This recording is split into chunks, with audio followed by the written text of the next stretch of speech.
तो मैं आपको एक स्टोरी सुनाती हूँ।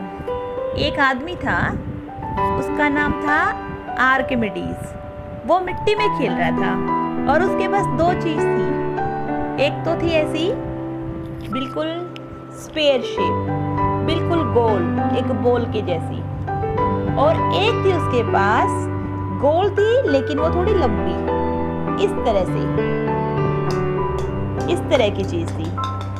आर्किमिडीज जब मिट्टी में खेल रहा था इन दो चीजों से, तो उसने देखा कि जो ये चीज है गोल वाली और जो ये है सिलेंडर शेप में, इनमें इनका सरफेस मतलब अगर ये वो पानी में गिर गई वो गोल उसकी, तो उसने देखा कि वो गोल पानी में तैर रही है। एक और जो है, एक जो उसका सिलेंडर शेप का उसके पास था एक खिलौना, उसने देखा इसके अंदर कुछ ने पानी डाल के देखा, तो उसके दिमाग में क्या एक बात आई, उसके दिमाग में आई कि जो उसके ऊपर से दिख रहा है, ये सरफेस जो दिख रहा है, ये तो हो गया सरफेस, इसीलिए इसका नाम दिया सरफेस। जो हमें बाहर से दिख रहा है ये होती है सरफेस, और जो जितने एरिया में ये आ रही है, जैसे किसी बॉल का जो बॉल है, दीवार है, वो हमें दिख रही है, तो वो जो दिख रही है वो उसका होगा सरफेस, और सरफेस के साथ जितनी वो जगह है उसको बोलते हैं area. That is the surface area. अब उसने और क्या देखा कि जो बोतल थी, जो पानी की बोतल उसके पास थी, खिलौने जैसी ही, उसने उसके अंदर पानी डाला। तो उसने देखा कि जो ये पानी डाला है, अगर हम इसको कहें तो इसको हम क्या नाम दे सकते हैं। तो उसने सोचा और उसके दिमाग में आया, दिमाग की बत्ती जली और दिमाग में आइडिया आया कि इसको तो हम वॉल्यूम बोल सकते हैं, कि ताकि जब हमें नेक्स्ट टाइम में अपने फ्रेंड्स के साथ ये वर्ड्स यूज करूं तो वो भी इसका एंजॉय करें, वो भी मजा लें। और इस तरह से उसने दो थिंग्स का, कौन सी, एक तो स्फेयर गोल जो होती है, और एक जो सिलेंडर शेप में है, उन दोनों का वॉल्यूम और उनके सरफेस एरिया की बात जो है वो डिस्कवर या इन्वेंट आप बोल सकते हो की।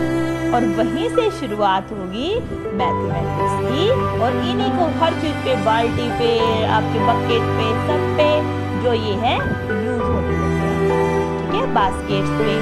और इसी तरह से जो जो शेप आती गई उनको अलग अलग से कैटेगराइज करते गए, और कंसेप्ट वही रहा कि बाहर जितना एरिया कवर करती है वो सरफेस एरिया, और जिसके उतना उसके अंदर हमकी कैपेसिटी जितनी है वाटर बॉटल की, वो उसका वॉल्यूम।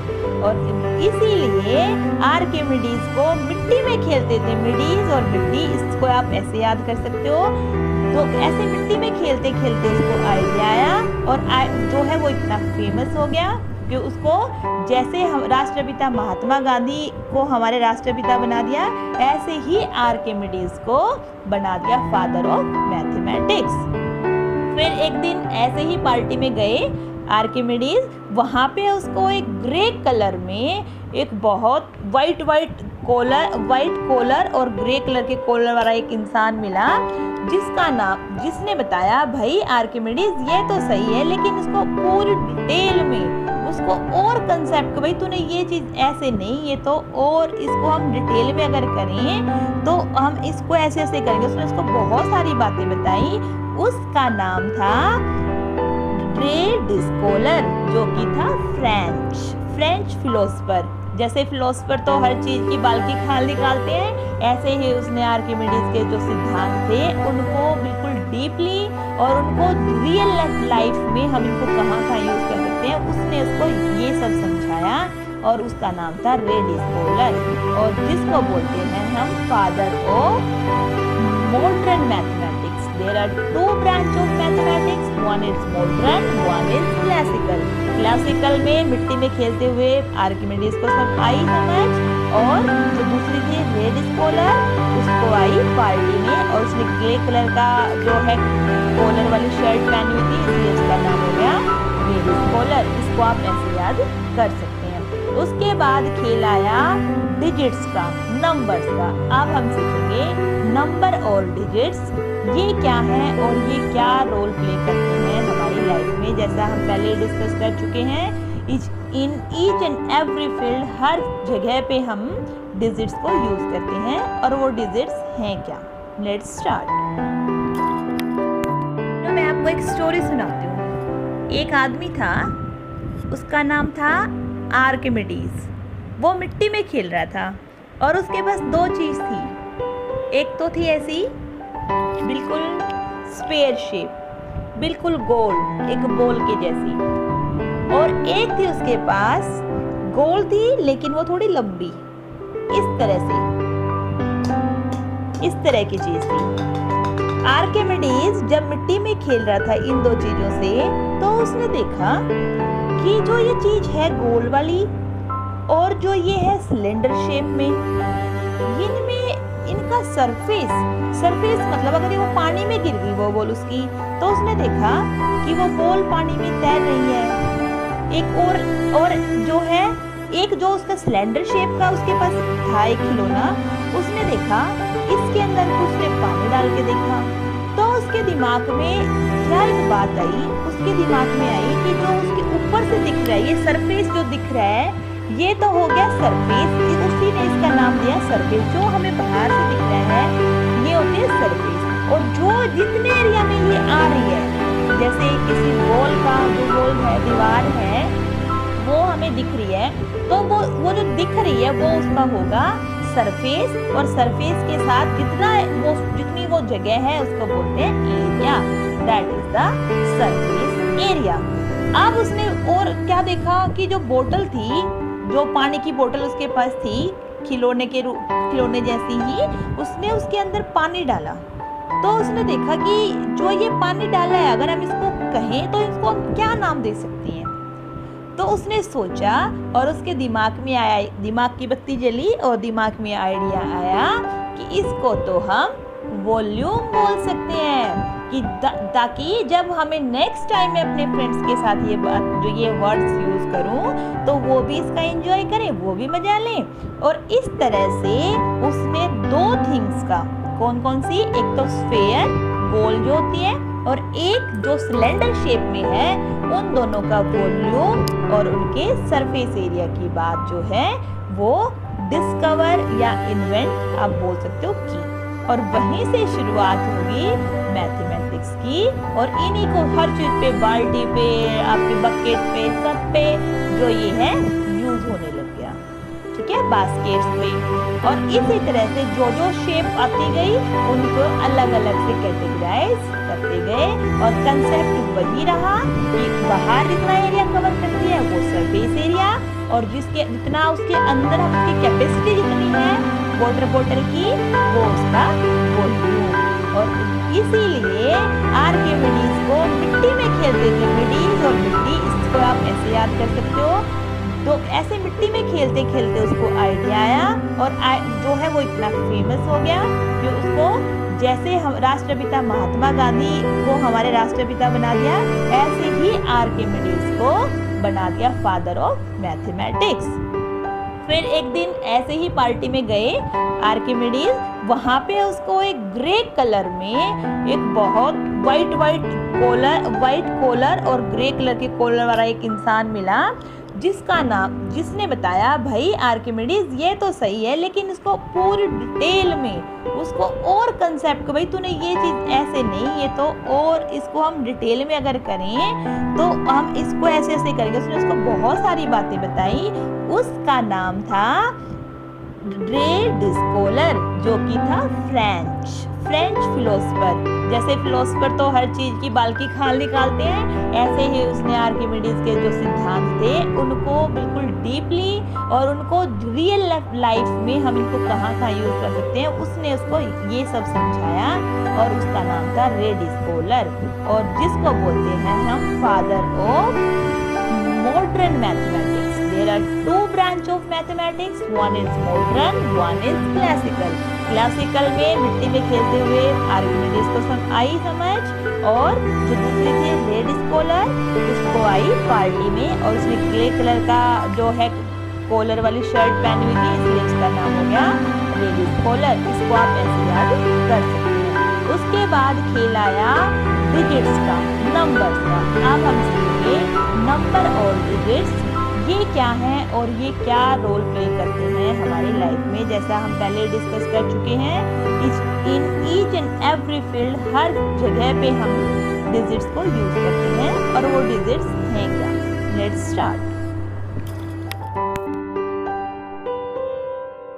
फादर ऑफ मैथमेटिक्स तो हम पढ़ चुके हैं, लेकिन हमें ये भी पता होना चाहिए मदर ऑफ ज्योमेट्री किसे मदर ऑफ मैथ्स बोलते हैं ज्योमेट्री को, जिसमें डिफरेंट शेप्स यहाँ पे हैं, जहाँ पे मैथमेटिक्स को हम अप्लाई करते हैं। इन्हीं की हेल्प, यहीं पे सारे फॉर्मूलाज और सब इन्हीं पे अप्लाई होते हैं, और इन्हीं की वजह से ये इन्वेंट किए गए। अब हम सीखेंगे कि हम शुरुआत कहाँ से करते हैं मैथ्स में। Digits. Here we are having total 10 digits. हमारे पास टोटल 10 डिजिट्स होती हैं 0 to 9।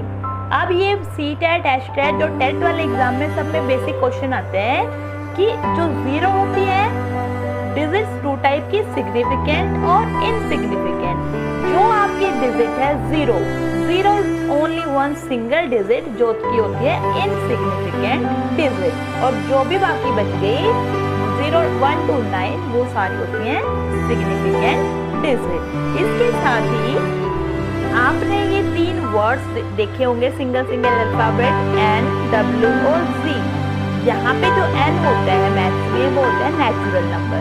नेचुरल नंबर होते हैं स्टार्ट 1 to 9 से लेके इन्फिनिटी तक। इन्फिनिटी क्यों होता है? क्योंकि यहाँ पे मैथ्स में अब तक हमें यही नहीं पता कि नंबर, ये जो नेचुरल नंबर 1 से स्टार्ट होके इन्फिनिटी तक जाएंगे। इन्फिनिटी का साइन होता है ऐसे सिंपल 8 की तरह। 8 को जब हम ऐसे लिख देंगे तो ये बनेगा इन्फिनिटी का साइन। अब तक ये डिफाइन नहीं हुआ है कि नंबर चलते ही जाते हैं, इसलिए इसको बोलते हैं इन्फिनिटिव, मतलब अभी डिफाइनाइट नहीं है। तो नेचुरल नंबर होंगे 1 से स्टार्ट होके और कंटिन्यू चलते रहेंगे। होल नंबर में सिर्फ, और नेचुरल नंबर होल नंबर में क्या डिफरेंस है? होल नंबर में सिर्फ 0 ऐड हो जाएगी, जिसका मतलब होल की सब कुछ मिला दिया उसमें, तो 1 to 9 और आगे तो चल ही रहे थे। लेकिन नेचुरल नंबर में 0 नहीं होता, होल नंबर में 0 आ जाएगा। और ये जो है इंटीजर, जेड से इंटीजर बनता है, इसमें सारे पॉजिटिव, सारे नेगेटिव और इंक्लूडिंग 0। ये natural, whole plus negative number भी, ये सब मिलके बना देंगे इंटीजर। और what is number? Number is collection और grouping of digits. Very simple. क्या होगा नंबर? नंबर होगा कलेक्शन या ग्रुप ऑफ डिजिट।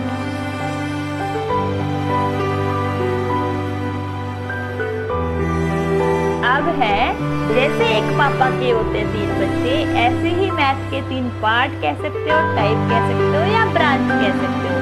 यहाँ पे मैथ के 3 ब्रांच है। 1 इज अर्थमेटिक, जिसको बोलते हैं अंकगणित, दो डिजिट के साथ हम काम करते हैं 0 to 9 डिजिट्स को यूज करके। उसके बाद है ज्योमेट्री। नंबर 2, ज्योमेट्री में हम रेखाएं, लाइंस यूज करते हैं। थर्ड है अलजेब्रा। अलजेब्रा में हम जो है ABCD जैसे जो इक्वेशन बनाते हैं, जो वो यहाँ पे हम करते हैं, थ्योरम जो होती है वो यहाँ करते हैं। तो इस तरह से हमारे मैथ्स के 3 ब्रांचेस हैं, जिनमें सबसे पुरानी, सबसे बड़ा बेटा है अर्थमेटिक, जो हम घर में भी हर जो ज़्यादा से ज़्यादा यूज होता है, और ये सबसे ओल्डेस्ट भी है। दिस इज द ओल्डेस्ट, सबसे पहले ये डेवलप हुआ था। उसके बाद गणित के इसके जो हैं 2 बच्चे और हुए, जो कि ज्योमेट्री और अलजेब्रा। ठीक है, इनको हम डिटेल में करेंगे। अर्थमेटिक, जैसा ही मैं पहले आपको बता चुकी हूँ, साइंस ऑफ डिजिट्स या ग्रुपिंग ऑफ डिजिट्स।